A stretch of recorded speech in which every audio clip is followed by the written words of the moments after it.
3 documents accompany this tutorial. The first is the CAPIC Production and License Agreement. Use it to follow along. The second is a blank Production and License Agreement form adapted from the CAPIC Production and License Agreement. This form is to use for practice throughout the tutorial. You can fill it out as we go. The third is a CAPIC license fee schedule.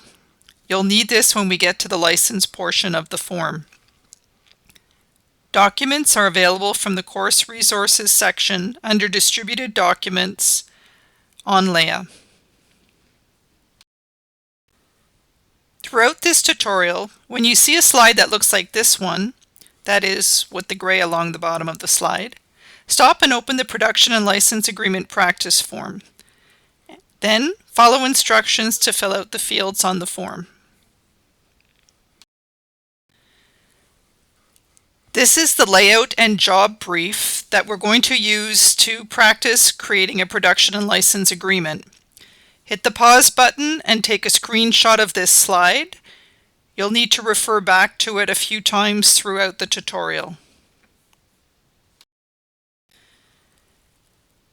There are 6 basic things to include in your production and license agreement. A header, the names and addresses of the parties involved, a description of the photographs being commissioned and licensed, your creative fee, production fees, and license fees, the terms and conditions of the agreement, and a place for signatures. Hit the pause button, take a look at the CAPIC license agreement, and see if you can find all of these things.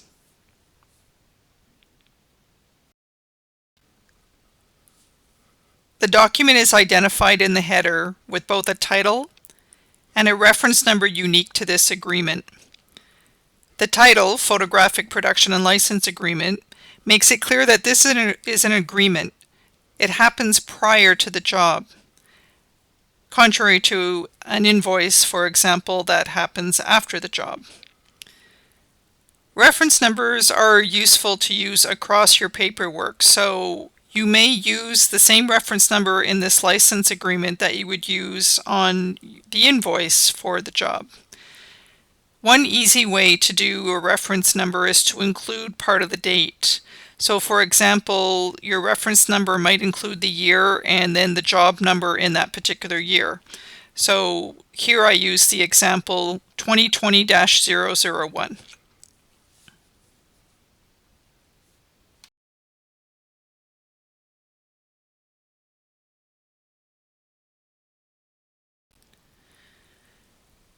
Open the Production and License Agreement form. At the top right, fill in an agreement number. Then, on the left-hand side where it says the photographer, fill in your name and address.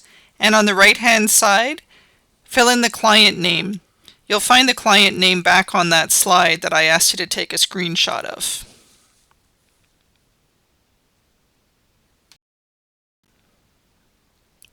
Description of photographs.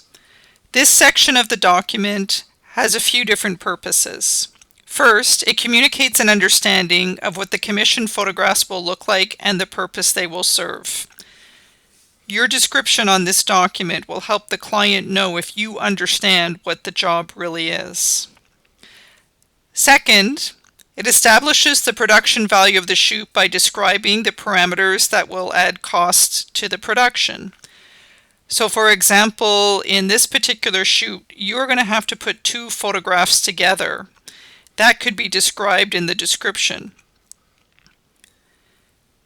Third, you clearly state the brand and product that photographs are being licensed for, particularly when the licensee is a representative for the end user, such as an ad agency signing on behalf of a brand. The reason that you want to do this is so that it's clear that your photos are being used for this brand and this product, and not another brand and product in the future. So let me give you an example. I've given this example before, that when you are photographing beer in a glass, it is very easy to change the color of that beer and use it for a second product. in the production and license agreement by clearly stating that it is this brand and this particular product. That is the only thing the client can use the license for.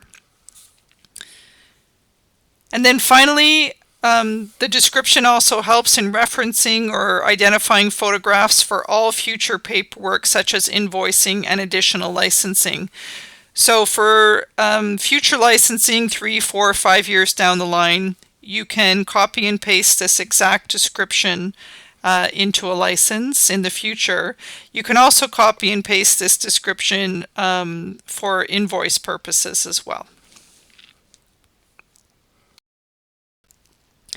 Okay, let's go back to the practice form, and you're probably going to want to refer to the screenshot that you did of the layout, and we'll fill out the description of photographs. So let's take a look at how I filled out my form.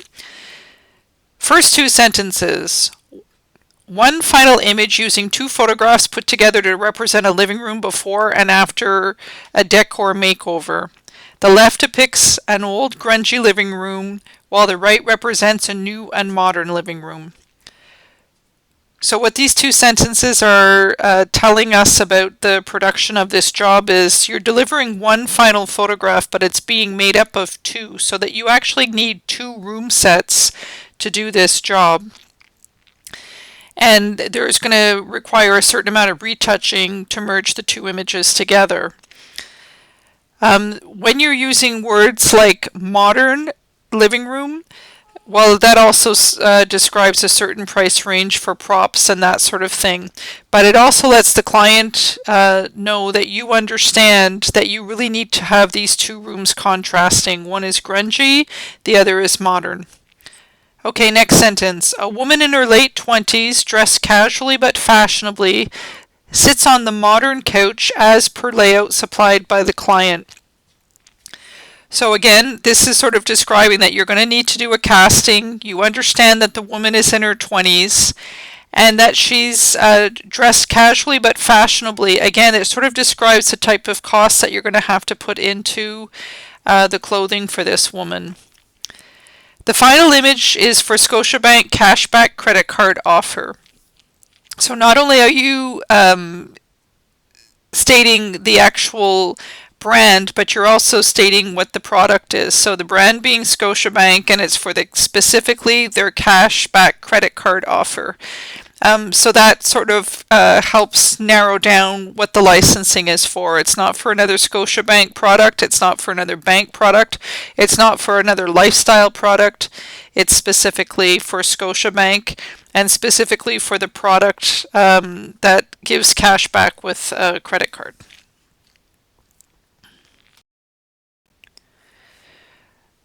The next section of your production and license agreement will describe all of the fees and we're dividing these fees into 3 categories.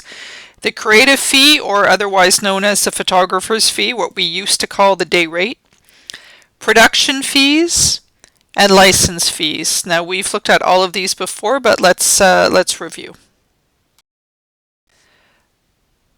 The 3 things to consider when determining a creative fee are your costs of doing business, uniqueness, and the market.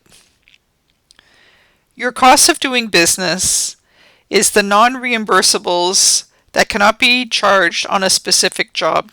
In other words, these are not production costs. These are your monthly expenses that you pay whether you shoot or not. Your salary is included in that. The cost of doing business is the minimum you can charge to break even when considering overhead costs. Therefore, your creative fee shouldn't necessarily be the same as your cost of doing business. The lowest your creative fee should be is your cost of doing business. You want to look at uniqueness and market to determine how much higher the creative fee can be than what your cost of doing business is. So let's look at uniqueness. The unique quality you bring to the job, or the job demands that decrease the number of photographers qualified to execute the job, are what make up uniqueness. So in other words, if you as a photographer are bringing something that nobody else can bring or very few photographers can bring, then that's scarcity and that goes under uniqueness.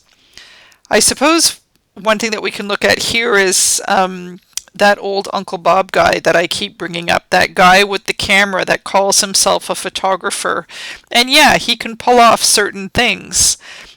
But for a job like this, Uncle Bob can't do this. This takes a trained photographer to do this. So this job would fall under uniqueness because there's only a certain number of photographers that can do a job like this. Are there a lot of photographers that can do a job like this? Yes, but not every photographer can do this type of production work. So let's look at examples for what might make you have a unique quality or bring a unique quality to the job, or what type of job demands we're talking about. Tight deadlines, a specific style. This is a very commercial looking layout. I would say that the style to shoot this isn't as specific as that, but you still have to be very good at photographing people. Creative solutions. Expectations of a higher level of service. Well, generally when you're working with an ad agency, which this is with an ad agency according to the client in the brief, and a higher end client like the bank, well, there's also a higher level of service that's expected. Logistical challenges. I can't say off the top of my head, looking at this layout, what those logistical challenges would be, but it doesn't seem like it's super huge in this case. Experience and or technical expertise. If you're being hired to do something like this, you have a certain level of experience and you have a certain level of expertise. Extreme limits of subject availability. In this case, you're photographing a model in her 20s. They're a dime a dozen. You can find tons of these people, and models are always available to you. But an extreme limit of subject availability would be more like a celebrity or somebody who is so high up in a company that they don't have a lot of time for you. I've been on shoots before where I've had 10 minutes to photograph somebody because that's all the time that they can give me. And then also the reputation of the photographer will also come into play with a creative fee. So if you're a very well-known photographer like Annie Leibovitz, your creative fee is going to be considerably higher than if you're some photographer that nobody's ever heard of before. And then finally, and one of the most important things when determining your creative fee is the market. So the market implies many things in this case. The first thing is the geographic location. Creative fees of photographers in Montreal are considerably lower than creative fees of photographers in New York. So in Montreal, there's a cap. You can only charge so much before you're pricing yourself out of the market. In New York, there's a cap. You can only charge so much before you're pricing yourself out of the market. And that goes with every city. That cap is slightly higher in Toronto than it is in Montreal. It's slightly higher or a lot higher in New York than it is in Toronto. So you have to price yourself in the market. In Montreal, there are a lot of photographers who used to charge around $2,500 to $3,000 a day for a job like this. I believe that those rates have come down a little bit, but they're still over $1,500 for a job like this. Economic conditions. Well, part of the reason that we want to look at economic conditions is because as the world fluctuates, the economic conditions fluctuate in the world, your creative fee will fluctuate slightly. So you're graduating at the beginning of a very bad economic time, and it will be that way for the next couple of years. But don't worry, we always come out of these things. I've come out of them 3 times with a few recessions and big market crashes during my career. So it'll all come back again. And it doesn't mean that your creative fee should be below your cost of doing business, by the way. It just means that you might not be getting $5,000 a day for a while. Next in market is detailed info on the client. You guys always need to know who you're dealing with when you're pricing a job. Scotiabank, it's pretty safe to say that this is a client that has money.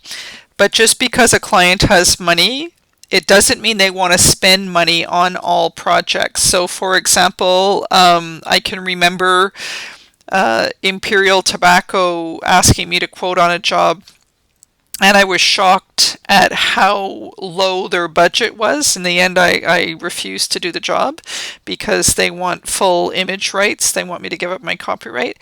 But in any case, it doesn't mean that all Imperial Tobacco projects are a low budget. It's just that particular one was because of how they're using the images. So you need to get detailed information on your client, the end user, and how they're using the job, and it'll get the work, and it'll give you a little bit better idea of if your creative fee should be at the higher spectrum of the market or the lower spectrum of the market.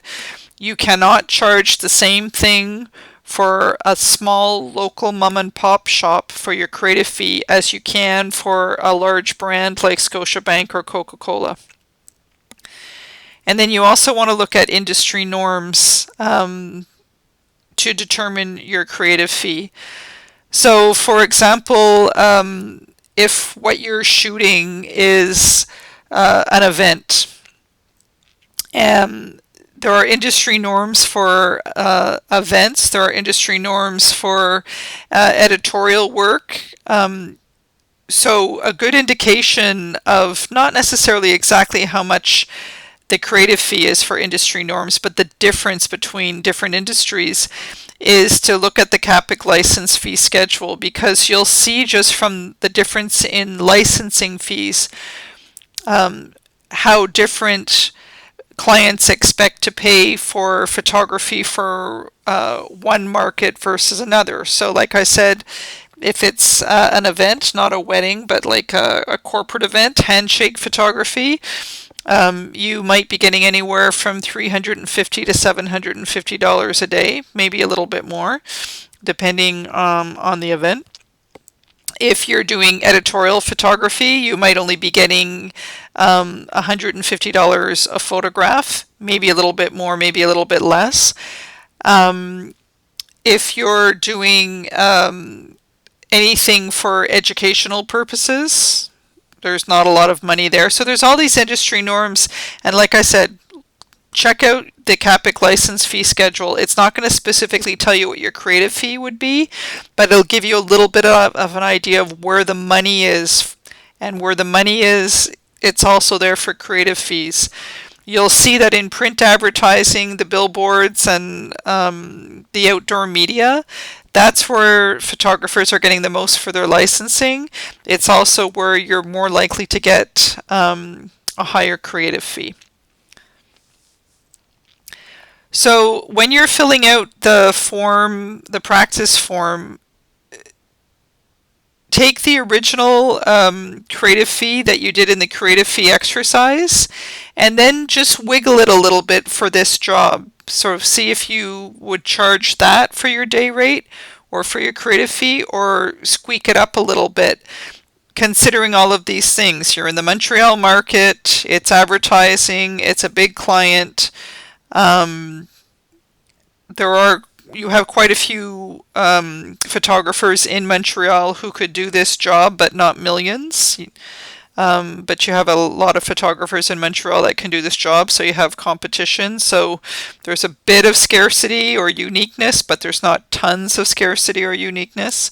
So consider all of those things and slide in a creative fee on the document, the practice document, see what you come up with.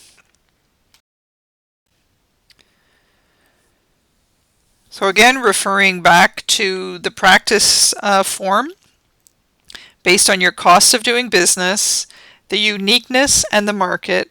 Fill in an amount for the creative fee. Take another look at the layout if you're not sure, if you need to think about it for a minute. Production fee. Production fees are the specific costs incurred in executing a job. Production fees are generally charged at a markup of 10 to 20% as a little safety net. So if your assistant is $200, you can add 10 to 20% to the cost of your assistant in your production fee. Same goes for your whole crew. But where you really want to make sure that you're adding the 10 to 20% is things like sets and props and that sort of stuff. Again, it's just a safety net. Now, consider that some clients have a very tight budget and you might not be able to apply as much of a markup. And some clients, you really don't want anything to go wrong, so you're applying the markup. So if you're a little bit tight on budget, you'll find it somewhere in the budget. All prices in your production fee consider market and job uniqueness, just like your creative fee does. But a lot of that has more to do with the fact that you're going to be hiring the kind of people that go with the market and job uniqueness. So for example, in a Scotiabank job, it's a high-end client, so you don't want to be putting inexperienced people on the set in front of this client. You want some experienced people. Experienced people tend to come at a higher cost, but it's not such a complex job that you need the best people, but you need really good people.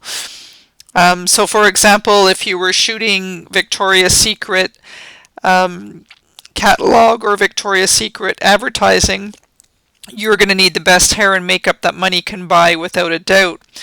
You need good hair and makeup for Scotiabank, but it doesn't have to be the same superstars that you would get for Victoria's Secret. Okay, so you have to hire according to what suits the job, and who you hire will determine prices because they can be quite varied. Okay, so if we look at examples of what production costs are, the first one is actually production, or producing the actual job.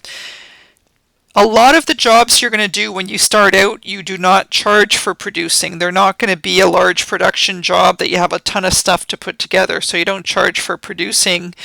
If you're only shooting, like a bottle of liquor on a plain background, there's not a lot of producing there, so you don't charge that cost. But for something like the Scotiabank shoot that we're looking at today, there is production involved. So production is the work required to organize a complex production shoot. Now it can be done by you, the photographer, or it can be done by a professional producer, but either way, it's generally charged by the day. So the day that you shoot is your creative fee. All of the days that you're organizing the job, that's a production cost. That's your producer fee or a production fee. I'm going to give you approximate numbers here, and they're approximate. But for production, you can charge anywhere from $350 to $1,000 a day in this city. A producer is for sure going to be in the middle to the high end of that. If you're doing it yourself, it'll be more like the low to mid end. Again, depending on how complex the job is, because if there's only a little bit of producing to do, you can't charge $1,000 a day. Another example of a production cost is a studio and equipment rental.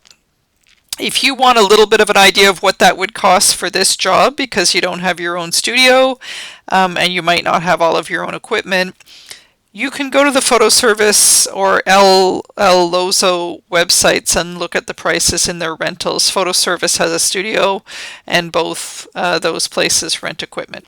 So you can refer to their websites and sort of figure out what equipment you would need, and that's what you would put in for studio and equipment rental. Casting. Well, what you charge for a casting really depends on how complex it's going to be to find the person you're looking for. A Latino looking girl in her 20s is not that difficult to find. The Latino part is the part that makes it a little bit more scarce, but it's not super scarce. So when you do a casting, you need to consider a few things. First of all, where are you doing the casting? If you have a studio, you can do it in your studio. If you don't have a studio, you need to rent a place to do the casting. Sometimes modeling agencies will let you do a casting in one of their offices or a conference room if you're only looking at models from their agency. But again, it depends on how much this is going to pay. Sometimes they'll charge you for that. Sometimes they'll give it to you for free. Sometimes you can do castings just off of a website. I prefer to do a live casting where I meet each person and I try doing a couple of Polaroids of them so I can see how they move, because I don't really want to be stuck with some girl the day of the shoot that is like photographing wood and she can't move. So in a casting, I can see how she moves. Some castings, the client is going to want to be there. Some castings, they're just going to want to see a web gallery. If you have to put up a web gallery, that is work and you have to charge for that. So the cost of a casting really depends on where it's going to be, what the client's expectations are, and so on and so forth. I have never done a casting for under $1,000, by the way, even for one person. But I've done castings that have cost considerably more because it took several days to find the people to get to the casting. So if you are doing a casting online just by looking at modeling agencies' websites, by the way, what you're charging for that casting is going to be considerably lower. So this is something that when you know that the client doesn't have a huge budget, then you're not going to do a live casting. You're going to do a casting by the web. And if you call any modeling agency and describe to them what you're looking for, they'll often send you photos of the people they represent, so that will save you time as well. So you decide how you want to do this casting. Location scouting. So this shoot, you need to decide, do you shoot it in 2 locations with 2 different living rooms, or do you build the 2 living rooms in studio? I'm going to recommend that for this job you would build the 2 sets, because to set up lighting twice in 2 different locations, God knows how close those locations are going to be in any given town. All of that's going to take too long. You could keep a very similar lighting for this shoot, not exactly the same, but similar, for both shots that you need to get done. And because it's really flat up against a wall, these room sets are really easy to build. But let's say you did do a location scouting. A location scouting is anywhere from $400 to $750 a day in this town. More likely closer to the 4 in this city, by the way, than the $750. But on top of the location scouting, you also would have to pay rental for the space itself, and that's where it gets really expensive. For if you were going to be renting living rooms in people's homes, that could be anywhere from $400 to $2,000, $3,000, $4,000 depending on the home. Obviously, the ratty home or the grungy living room would be cheaper than the modern one. So I think in this case, you're better off renting a studio space and forgetting about the location scouting, but I thought I'd put that in there so you can get an idea. Hair and makeup, I'm saying $400 to $800 a day, but I've worked with people that are $1,200 a day, and I've worked with people that are $250 a day. The type of people that I work with for a job like this are closer to the $800 a day, because they do both hair and makeup. Again, you got to look at the market. If we were shooting this for a magazine, the same hair and makeup person would only be about $150 to $250. So it really depends on what it's being used for. But a commercial shoot like this, people are expecting to be paid top dollar, and you want a really experienced top person. So other things to consider with hair and makeup is, do you hire one person that can do both, which is pretty much everybody now. About 25 or 30 years ago, most of these people either did hair or makeup, not both, but they were also half the price. And then as soon as people started doing both, the prices went up, but you're getting one person to do two jobs. But if you have 10 models to do, you're not going to want one hair and makeup person. You're going to want two, so that while one is working on one girl, the other can be working on the other girl. So you need to consider these things when you're coming up with your prices. So you might want to hire somebody to do only hair and somebody to do only makeup, and see if their day rate might come down a bit since they're only doing one thing instead of two. In any case, hair and makeup, $400 to $800 a day. Stylist. There's many kind of stylists out there. There's a food stylist and there's a prop stylist, and we just talked about a hair and makeup stylist. But for food styling and prop styling, you need to remember that these people are also paid for their research days, so the days that they're shopping and the days that they're returning items. That's more specifically for clothing and prop stylists. But food stylists also, if they have to do a lot of shopping, they're going to charge you for that. So, and their shopping days are not necessarily cheaper than shooting days, whereas our production days are cheaper than our shooting days. A stylist, it's the same price throughout. I'm thinking for a food stylist, it's anywhere between $400 to $800 a day. I know it's a huge range, but again, it depends on the person that you hire and the market that you're in, and so on and so forth. A prop stylist, I want to say, is going to be closer to the $800 a day, but you can probably get somebody for $500 or $600 a day in Montreal. Listen, guys, I'm sure you can find cheaper people. I'm talking about the kind of people you would want to hire for this type of a shoot. Prop sets, wardrobe. The best thing to do when you're quoting a job like this, especially when you're starting out, is the person that you're going to hire, like the either prop stylist or food stylist that you're going to hire, show them the layout and ask them what it would cost. Because they're going to know better than you. They all have different ways of doing things. Most of them, a lot of them will buy and return, but because you can get a really bad reputation for that, the places that they go to regularly where the store is going to know them will charge them for a hanging fee. So what that means is they take the clothes, they buy them like you guys do at Winners, but when they return them, they're charged 10 to 20% on every item for the store to sort of clean it up and restock it. So because they're going to know how they do their thing more than you are, the best thing to do early in your career is to call them and ask them what this costs to do these type of things. They also know what it costs to rent sofas and that sort of stuff. Renting sofas is expensive, by the way. But a lot of this stuff for rental is generally around 20% of its value. So if a modern sofa is $3,000 or $4,000, well, your budget's going up right there. So wardrobe sets and props can be pretty expensive. Other production fees are permits and travel expenses. So if this shoot is happening in Montreal, you don't have any travel expenses unless you're going to charge for parking and mileage. For this shoot, I wouldn't charge for mileage, by the way. But if you're coming in or going out for another city to shoot this, so for example, if you had to shoot this in Toronto because that's where the client is, then you can charge for your flight and if you have to stay overnight, etc.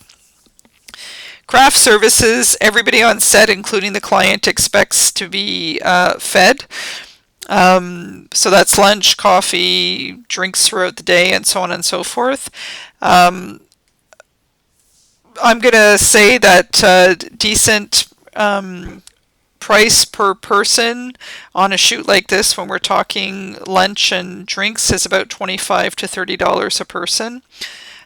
So you have to count all of your crew, your model, and everybody that's coming in from the client, and then just add a little bit of extra at the end, like I said, the 10 or 20%, to make sure that you're covered. And then another production fee is obviously the post-production, the web gallery, the retouching. Clearly there's retouching to do in this. Most clients are going to want to see a web gallery so they can choose the best expression of the girl with you, along with your recommendations, of course. Okay, so these are your basic production fees. There's other ones as well, but you know, these are sort of the common ones.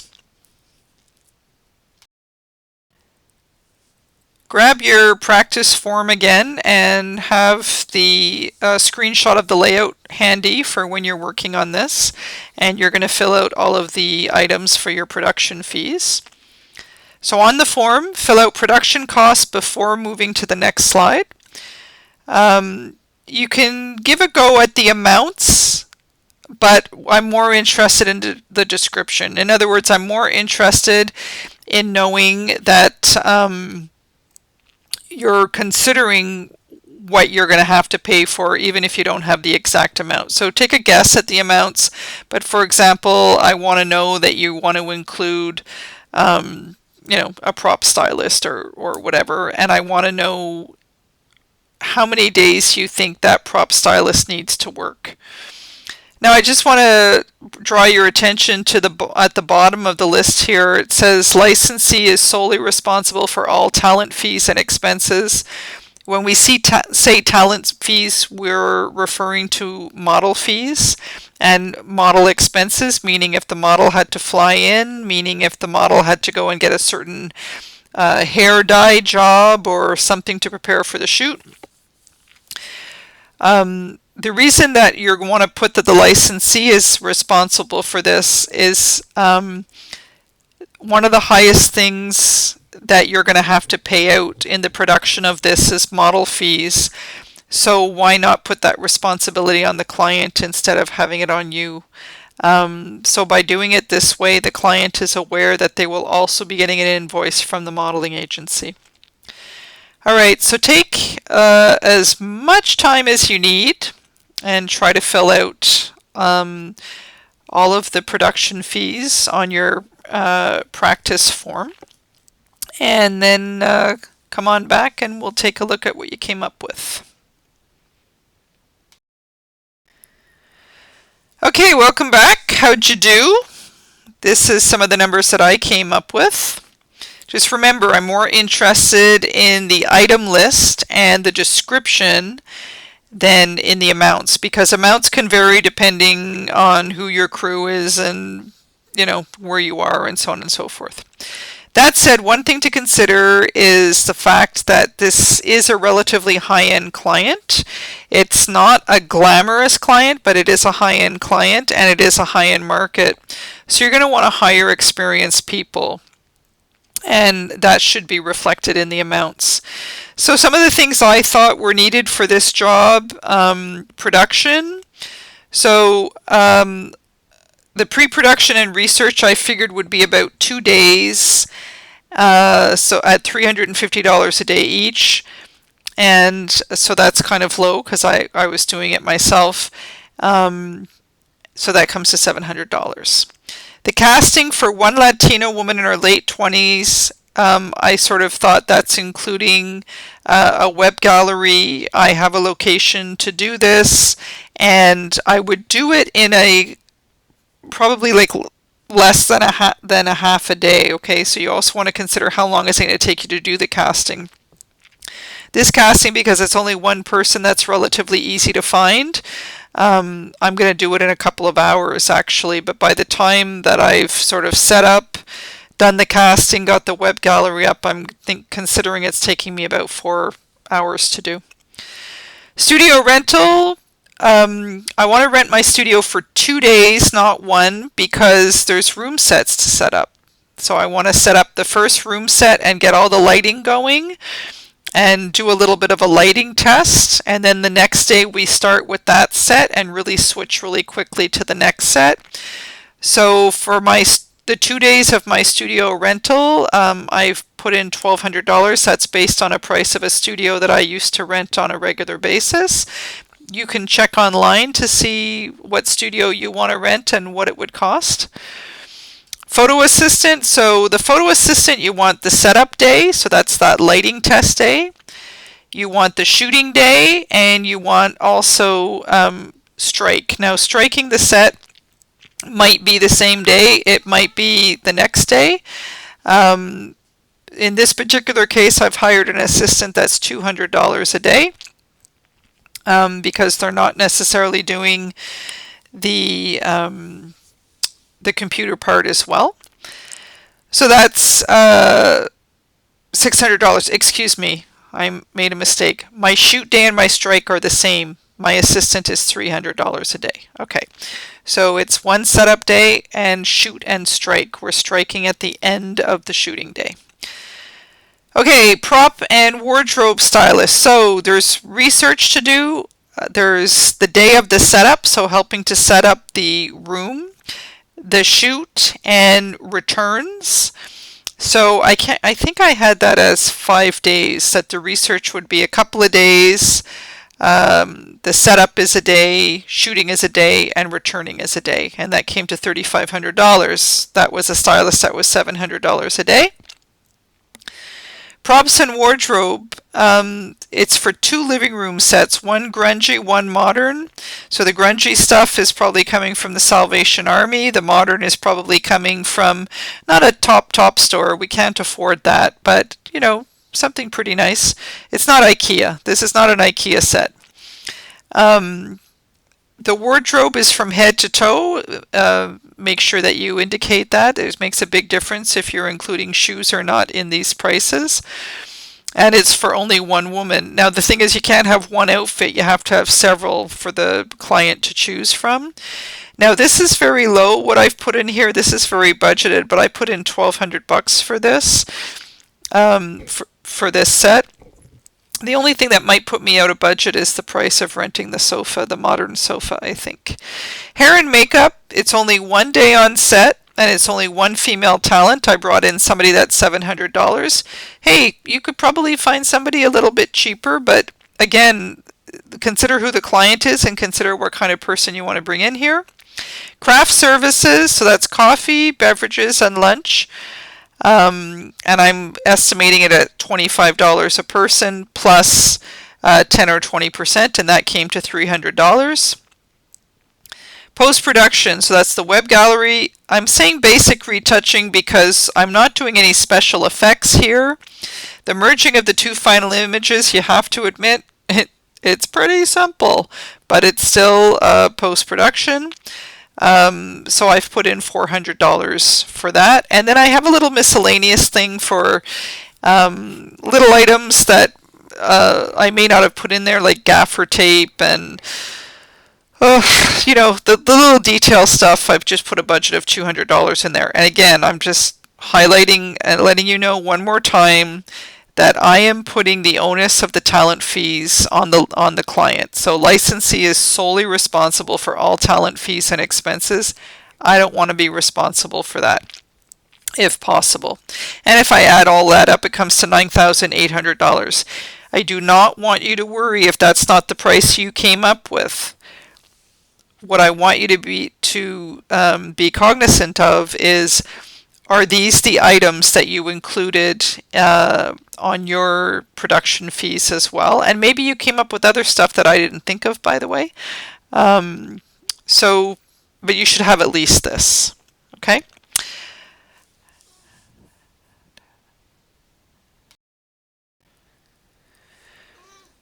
The next section of the production and license agreement is the license fee.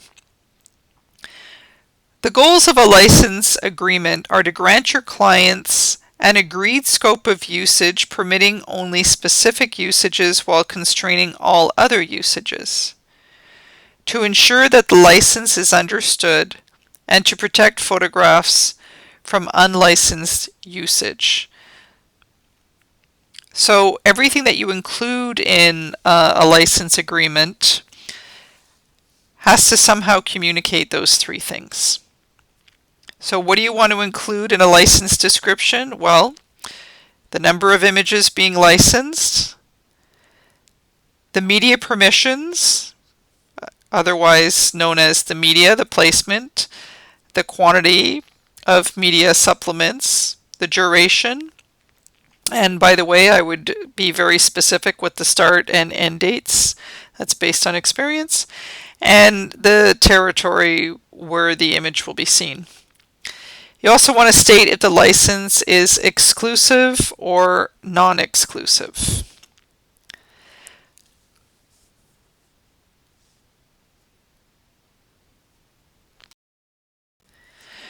A word on image exclusivity. A license can be non-exclusive, exclusive, or exclusive with a specific time period. Now keep in mind, one of the whole ideas behind licensing a photograph is that it can be sold many times over time.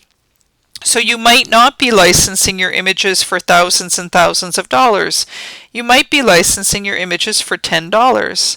But over time, if you're that one image licenses for $10 100 times, then you've made some decent change on that. I mean, that's how iTunes works, right? You're buying a song for $1, but the artist sort of counts on, or the record label, depending, counts on many people buying it for $1. So if a client has exclusivity over an image, or the licensing of an image, so if I tell Scotiabank that I will not license this photo to anybody else, then I need to make sure I can make my licensing off of Scotiabank. Now, in the case of a work for hire job like this, where they're giving me a layout and asking me to do something specific, my own business practice is that I always give them exclusivity. Because if I were to sell this to the Royal Bank, or to even, some cat food company, whatever, Scotiabank is not going to be very happy about that, but more so the ad agency will not be happy about that, and they'll probably never hire me again. So in these type of jobs, I make the exclusivity automatic. But in work that I've done myself, and then somebody comes and asks if they can license the image for whatever their needs are, I never give exclusivity unless they pay for it. So the idea of exclusivity, meaning I promise you are the only one that can use this image. I will not let anybody else license this image. That's actually can be a bargaining chip where you can make some decent money. So I've done some jobs that were work for hire where I did relicense the image elsewhere. And those tended to be jobs that the client, I still got paid well, but I wasn't being paid top dollar to do the job. Well, I'm not going to give them exclusivity of the work as well. So just keep in mind that exclusivity is something that you can work into your bargaining with the client. And the other thing about exclusivity is you really need to state somewhere on your license agreement that the license is non-exclusive, exclusive, or exclusive for a specific time period. And normally the time period is the period that I indicate for the time of the license, and that's how long it will remain exclusive. But sometimes a client might want the exclusivity for longer. So for example, in the case of Scotiabank, we're saying that they're going to use it for 3 months. Well, maybe they want to make sure that nobody can use it for 2 years after that. So these are the type of things that you can negotiate. Now, I did not specifically put a place on the practice form for you to indicate if something is exclusive or non-exclusive, but it's a good practice to have for your own production and license agreements in the future. So just remember that it's really important. Okay, so we're back to the form. You want to be filling out the description for the license fees. Grab the CAPIC license fee schedule and fill out the license area. You'll need to go back to the slide that you did the screen capture of because the usage that the client is requesting is listed on that slide. Take as long as you need to fill out the license fees. Now, you might not need all three fields here. You might be able to put it in 1, 2, 3, that's up to you. If you need more than 3, unfortunately this particular form only has 3, so you might want to include more than one usage in one line. That's up to you. So get your numbers in there and come on back when you're done. Okay, we're back. How'd you do? So remember, there's two ways to calculate this. You can do like the top example here where each media placement is listed individually with individual prices. But remember that the CAPIC license fee schedule also has package deals. So you can do it as a package deal as well. So let's look at the top one where I did it individually. 200 POS, that's point of sale posters in Scotiabanks across Canada from June 1st to August 30th, 2020. So I'm indicating the quantity, I'm indicating the media, I'm indicating the territory, and I'm indicating the date, and then the amount goes after that. Below that it says Scotiabank website homepage, June 1st to August 30th, 2020. So again, the media is the web, the placement, the homepage, and the date is in there as well. Now on a web, we don't tend to say the number unless you're saying one website, but because I said the Scotiabank website, it's considered one website. And then the third usage is banner ads on 10 sites and Facebook. So that makes 11 sites, which if you look at the CAPIC licensing fee schedule, 11 sites for ads or banner ads is considered unlimited. And again, I put in the date and I add that all up and it's $3,138. Okay, and the second way to do it is a package deal. Now, a package deal is not always the best deal for the client.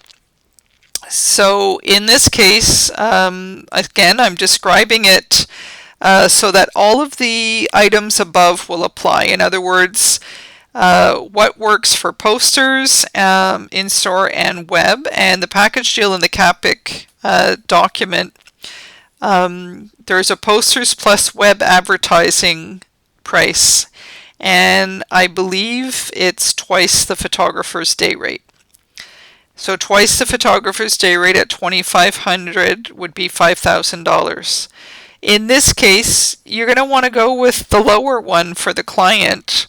So we would go with the $3,138, but if your day rate is actually only $1,500 or $1,000, then you can describe it in the second way, where it's the package deal. Just keep in mind that with the package deal, you're giving them more than what's above. In other words, what's above is the posters, a website, and then 10 sites for banner ads. Whereas in the package deal, you're not just including the POS in Canada and web advertising, it's unlimited web advertising, unlimited point of sales in Canada. So you're actually giving them a lot more. It might be more than what they need. So again, these are things that you have to sort of weigh and figure out what's best for the client. And but you should always sort of look at both scenarios as what makes more sense, a package deal or to list everything individually in your license fees. So once you've decided which one, make sure you put in a total for your license fees.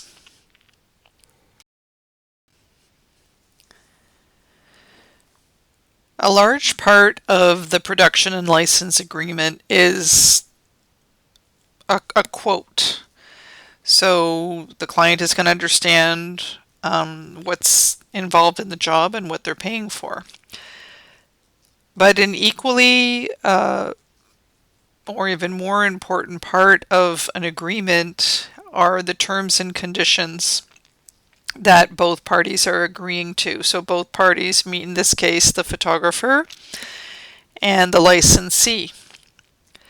So the things that you want to include in terms of conditions can be divided into these categories: the payment terms, the copyright and moral rights, self-promotion for the photographer, license conditions, the licensee's responsibilities, and I want you to note the change that I made in clause 8. If you can compare the CAPIC production and license agreement to the practice form that I prepared for you guys. So let's take a look.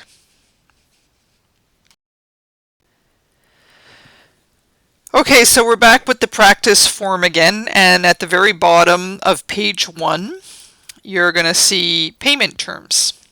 And the very first thing it says with payment terms is blank % of production costs due prior to shooting date. So what this means is that you're asking for money up front to cover some of the production costs. This is very normal in the industry. Sometimes people will ask for 100%. Most of the time I'd say they ask for less than 100%, depending on how big of a risk they're taking or how much production costs there are. So you can put in whatever you like there. Following that, it says balance of production costs, so whatever's left. Photographer's creative fee and license fees are due blank days from invoice date. So what you're stating here is how long you're giving the client to pay once you send them the invoice. It's very standard that you would put something like 15 days or 30 days, but for a client that I don't know, I would say due upon receipt. An ad agency will never pay you upon receipt, by the way, but direct clients are more likely to pay you immediately.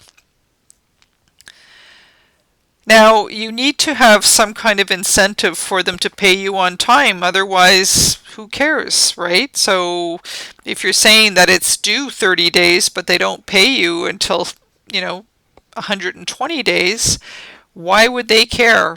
Well, give them some incentive to pay on time.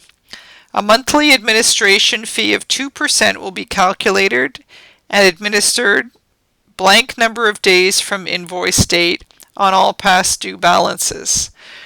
So obviously that has to be the same or more than how much time you're giving them to actually pay. And basically what it means is you would send them a reminder that the invoice is past due, and you would add a little administration fee of 2%. Make sure that it's clear that the taxes are not included in this document, because when you do get a tax number, you'll be adding tax on sales tax, that is, on your invoice. So make sure it's clear that taxes are not included in the price. Okay, so you can fill out those 3 little items.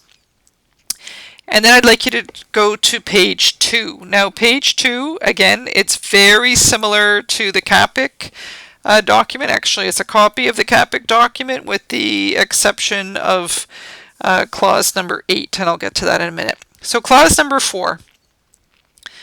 License becomes effective upon the signature of the agreement, with the start date indicated on page 1. So your start date is indicated in where you wrote your license description.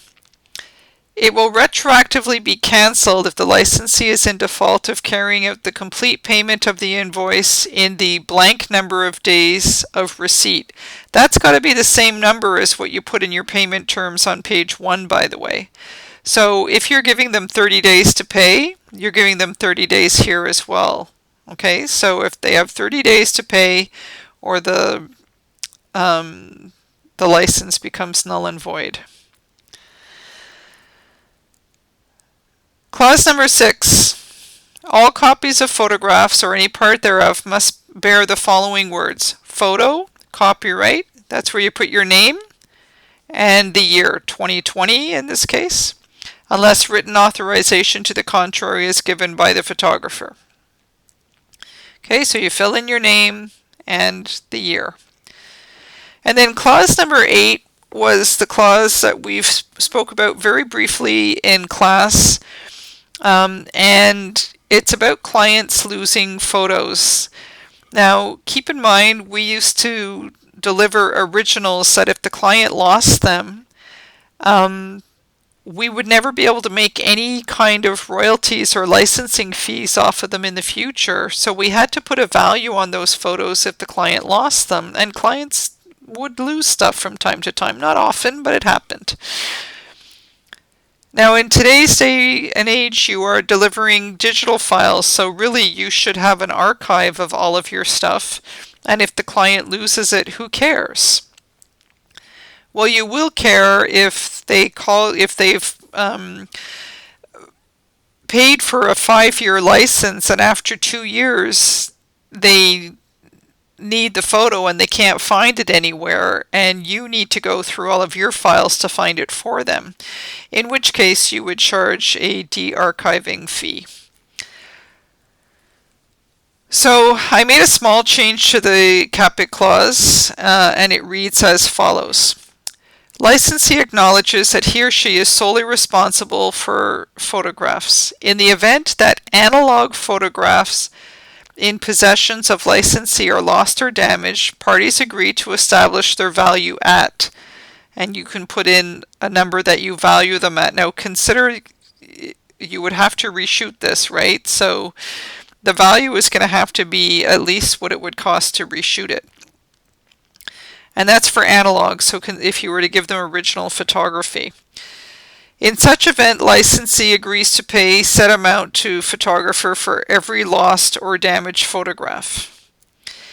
In the event of lost digital photographs, that's the part that I added, licensee agrees to pay a de-archiving fee of, and you can come up with an amount. Now obviously the de-archiving fee is not going to be the same as replacing a photo that you'd have to reshoot, but consider that you have to archive the work and what it's going to cost for you to update your files all the time and keep track of all of the work over the years and set up a system that it's easy to find. Like right now you guys have Lightroom catalogs and it's easy to do stuff, but in 20 years there's a lot of technology that's going to change and you're going to have to update how you archive all the time and so on and so forth. So you need a de-archiving fee.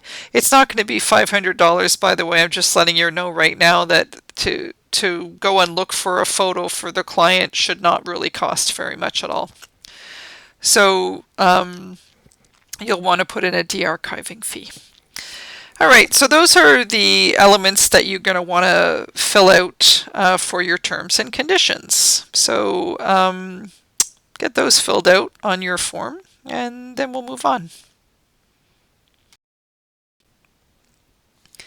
So the very last section on your production and license agreement is the area where everybody signs.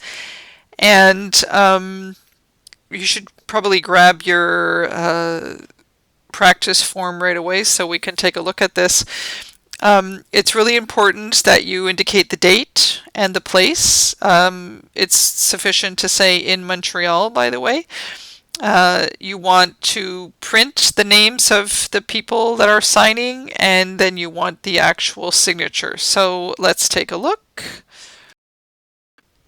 So this is what it will look like on your practice form. So signed on is the date, in is the place, and print the photographer's name. That's you, with an area for a signature on the bottom. You're going to do the same on the right, fill in for the client, but don't worry about the signature yet because you would be sending this form off to the client to get their signature, but everything else should be filled out, and then you're good to go.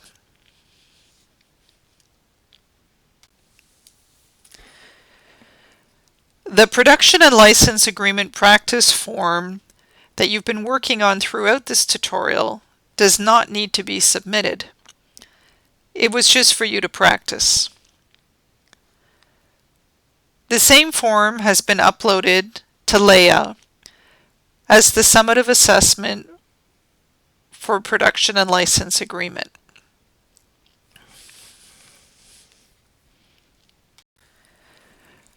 The production and license agreement practice form that you've been working on throughout this tutorial does not need to be submitted.